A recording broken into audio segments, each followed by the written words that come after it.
Hai guys, selamat datang ke YouTube channel Mawi TV. Hari ni aku nak share tentang beli kereta dengan personal loan atau loan pinjaman peribadi. Sesuai ke tak sesuai?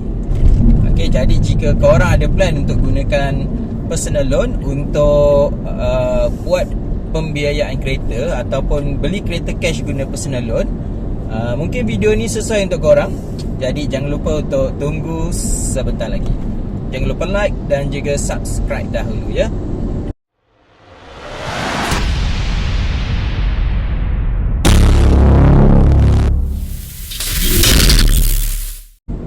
Hai guys, jadi kita akan mulakan tentang kelebihan dan kelemahan kalau kita gunakan personal loan untuk membuat bayaran membeli kereta. Okey, zaman sekarang ni biasanya kita akan gunakan pinjaman kenderaan lah untuk beli kereta. Sebab dari dulu sebenarnya pinjaman kereta ini lazimnya lebih murah dan lebih mudah pula diperolehi berbanding dengan pinjaman peribadi, kecuali untuk kaki tangan kerajaan. Tetapi beberapa tahun dahulu, mungkin 10 tahun dahulu atau 5 tahun dahulu, personal loan punya rate ni sebenarnya adalah agak tinggi berbanding dengan car loan. Kalau ikutkan dalam 10 tahun lalu, rate untuk personal loan ni adalah anggarannya 3 dan ke atas sehingga 4. Tapi hari ini personal loan korang boleh dapat serendah 2.5 ataupun 2.4 pun boleh dapat. Jadi adakah sesuai untuk korang gunakan personal loan untuk membeli sebuah kereta? Alright, jadi kita akan tengok dulu kelebihan. Kelebihan kalau korang gunakan personal loan untuk membeli sesebuah kereta.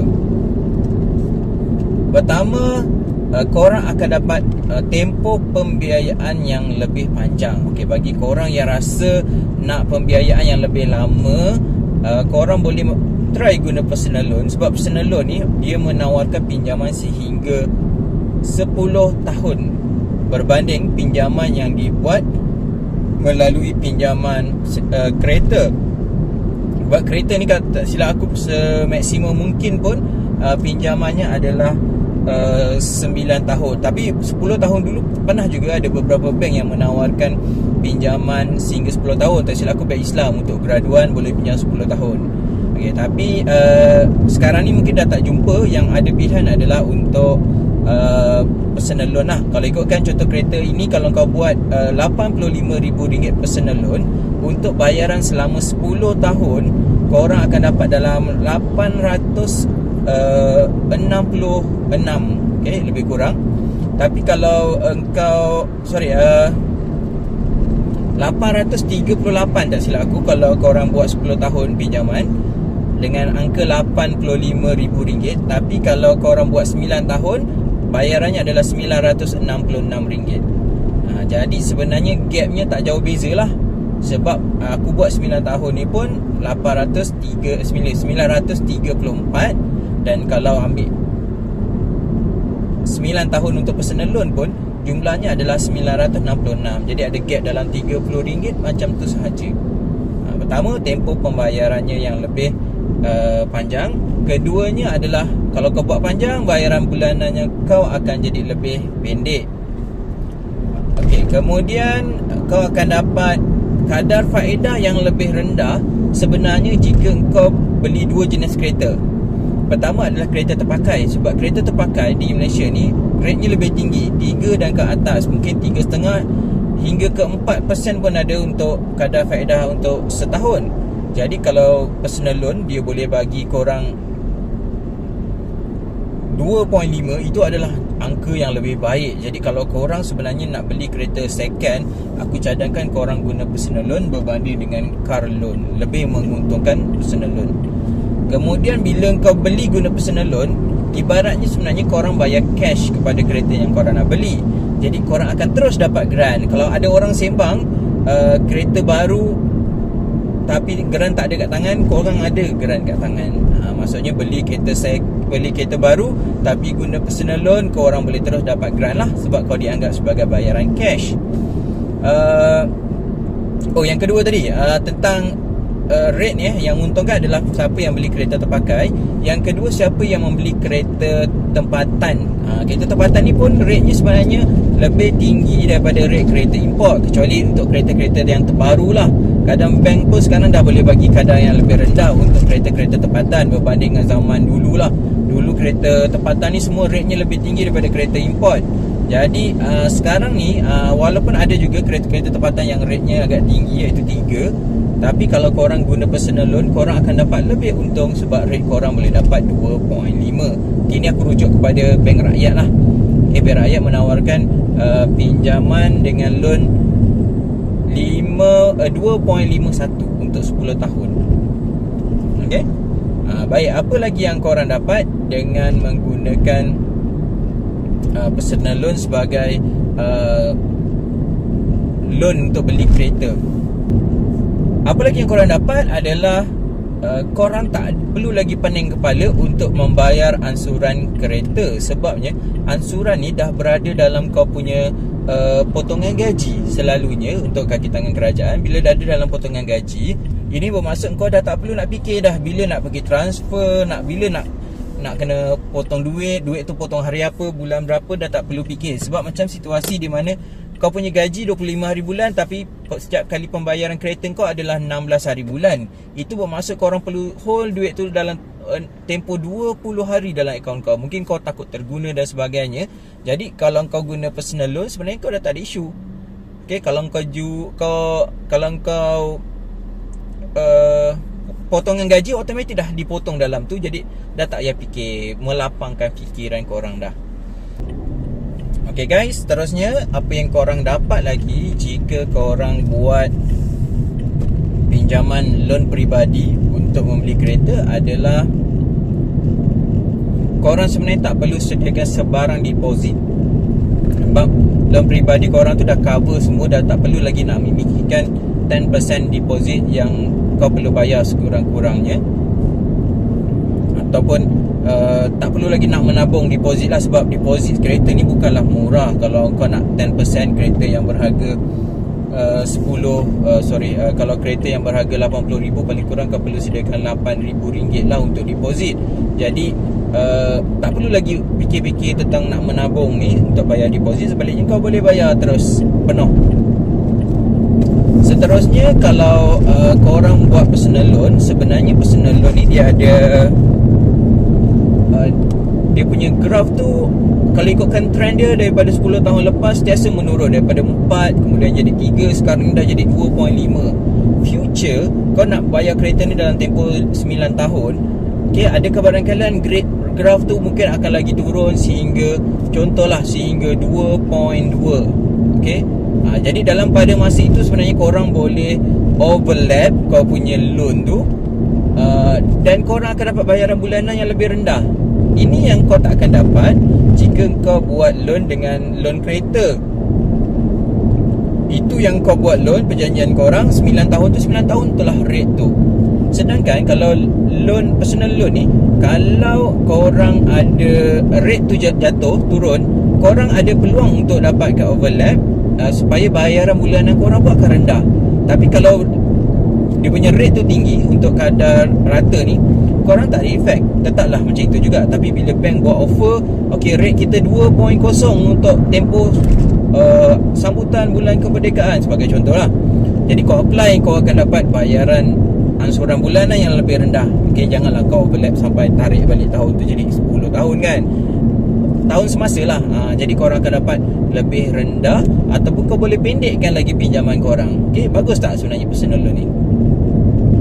Yang terakhir, aku rasa antara kebaikan personal loan ni sebenarnya, bila korang nak trade in kereta, lazimnya kalau kereta-kereta Jepun, terutamanya Honda dan Toyota, dalam tempoh 5 tahun tu sebenarnya korang dah balik modal dan boleh dapat cashback. Tapi anda katalah 3 tahun kau buat loan, kemudian kau rasa macam menyesal lah beli kereta ni, okay, kemudian kau jual kereta tu, sebenarnya kau dapat cashback. semua nilai kereta tu, contohnya kalau kereta tu 80,000, kau boleh jual dalam harga 50,000. 50,000 itulah duit kau. Loan tu taklah kena bayar kan. Tapi paling kurang kau ada 50,000, kau boleh fikirkan untuk belilah sebuah kereta cash yang second sebagai contoh. Jadi kau dah dapat dah kereta lain pula. Ataupun dari jumlah itu, andai katalah kita ni tak tahu kita punya kedudukan keuangan, kadang-kadang kita berada dalam keadaan yang sukar, baik kan. Jadi contohlah tiba-tiba kita perlukan satu perbelanjaan yang besar untuk rawatan kesihatan. Jadi apa cara yang kita dapat duit dengan mudah dan dari aset-aset kita yang tak cair ni? Jadi nak cairkan dia adalah jual saja kereta korang tu dan korang akan dapat cash. Berbanding kalau korang buat loan bank, kau jual kereta tu, kau kena bayar loan kereta tu, betul tak? Jadi mungkin korang akan dapat, kau pula kena top up balik duit tu sebab tak cukup. Tapi dalam kes ini, bayaran bulanan kau tetap kena bayar, tapi paling kurang kau ada cash untuk waktu terdesak tu. Tu antara kebaikan jika korang menggunakan loan, personal loan untuk membeli kereta.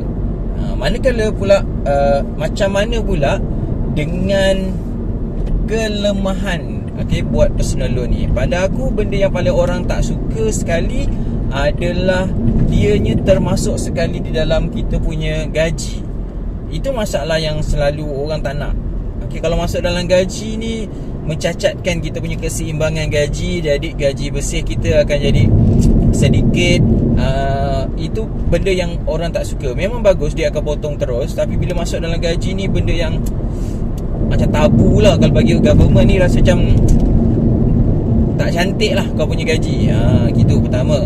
Yang keduanya, bila korang masukkan dalam gaji, korang sebenarnya untuk government server, dia punya had sebenarnya 60% daripada gaji korang. 60% daripada gaji korang tu, itu saja maksimum yang korang boleh buat loan. Sedangkan kalau korang dah ada beli kereta, kita mesti beli kereta dulu baru beli rumah kan. Jadi bila dah ada bayaran kereta kau dalam slip gaji, kau punya gaji tu automatik akan jadi lebih kecil, dan peluang kau nak beli rumah yang lebih mahal tu susah. Ada kekangan kat situ sebab had dia adalah 60% maksimum daripada gaji kasar korang. Seterusnya, memang betul ada setengah kereta kadar faedahnya lebih rendah, tetapi sebenarnya ada setengah part kereta kadar faedah loan kereta ni lebih rendah. Contoh macam aku beli Vios ni menggunakan loan kereta, aku dapat 2.35. Sedangkan rate yang terendah untuk bank ni, kalau bank rakyat aku bagi sebagai contoh, untuk 9 tahun 2.51. Yang paling rendah adalah 2.4, tapi itu untuk bayaran 5 hingga 6 tahun. Jadi untuk setengah kereta baru ataupun kereta import, sebenarnya interest untuk kereta-kereta ini lebih rendah kalau kita buat guna loan kereta daripada buat personal loan. Baik, apa lagi kelemahan kalau kita buat personal loan? Lazimnya bila kita dah dapat personal loan, kita selalunya akan drag sampai 10 tahun lah. Mudah bagi bayaran yang akhir supaya kita punya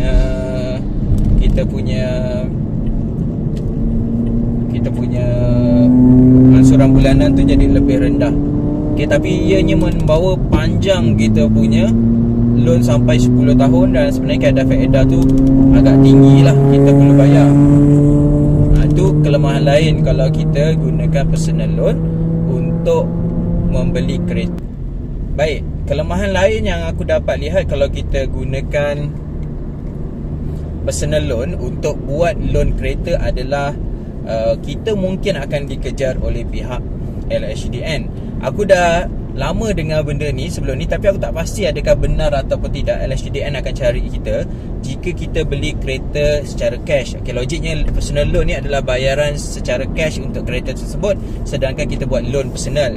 Jadi kalau LHDN memang cari orang yang buat bayaran secara cash ni, mungkin korang akan jadi mangsa lah. Seterusnya, kelebihannya adalah interestnya akan jadi lebih rendah dan lebih sesuai sebenarnya personal loan ni untuk beli kereta terpakai sebab interestnya lebih rendah. Dan korang akan dapat kereta terpakai lah. Senang cakap. Kereta baru mungkin interestnya tinggi, tak sesuai untuk gunakan personal loan. Seterusnya, kalau kau tengok kelemahan yang lain adalah korang akan terhad untuk buat loan-loan yang lain. Sebab loan korang tu dah dalam gaji. Jadi jika korang nak apply apa-apa loan yang lain, dia akan memberi sedikit kesan untuk korang dapat loan yang lebih besar untuk loan-loan yang lain. Jadi itu saja yang aku boleh senaraikan. Kalau korang ada rasa tambahan yang lain, kelebihan dan kelemahan loan, personal loan untuk beli kereta, korang boleh tulis di ruangan komen. Sebab aku mungkin kurang arif tentang sistem perbankan ni. Tapi aku rasa kalau ada tambahan, korang boleh gunakan ruang komen untuk cerita lah. Okay, jadi kesimpulan aku buat kat sini, sebenarnya personal loan ni sebenarnya satu option yang agak baik yang terdapat digunakan pada hari ini. Kalau dulu kita mungkin hanya boleh guna loan bank atau simpanan atau kredit. Okay, sekarang sebenarnya personal loan juga adalah satu pilihan yang agak baik kerana kadar faedahnya yang dah semakin turun. Dan paling berbaloi sekali sebenarnya kalau korang nak gunakan personal loan ni adalah membeli kereta terpakai. Sebab interestnya lebih rendah. Dan selalunya kereta terpakai ni, kalau kau tengok dekat web, kalau kau beli cash dia bagi harga ini, tapi kalau kau beli loan kau akan top up 2,000 untuk urusan dokumentasi lah. Jadi lebih rendah sikit kalau kau beli kereta terpakai. Dan aku rasa personal loan ni adalah pilihan yang boleh kita gunakan. Dia bukan lagi benda yang pilihan choice terakhir. Ianya mungkin boleh jadi antara pilihan yang pertama dan kedua untuk beli kereta. Walaupun sebenarnya ia lebih sesuai untuk kereta terpakai ataupun kereta tempatan yang interestnya lebih tinggi, ataupun mereka yang nak dapatkan bayaran bulanan yang lebih rendah dan sanggup untuk bayar dalam tempoh masa yang lebih panjang. Jadi itu sahaja yang aku kongsikan hari ini tentang membeli kereta menggunakan personal loan atau pinjaman peribadi. Jadi jika korang bersetuju, tak bersetuju, boleh gunakan ruang komen. Jadi kita jumpa lagi dalam video yang seterusnya dalam YouTube channel Mawi TV. Assalamualaikum.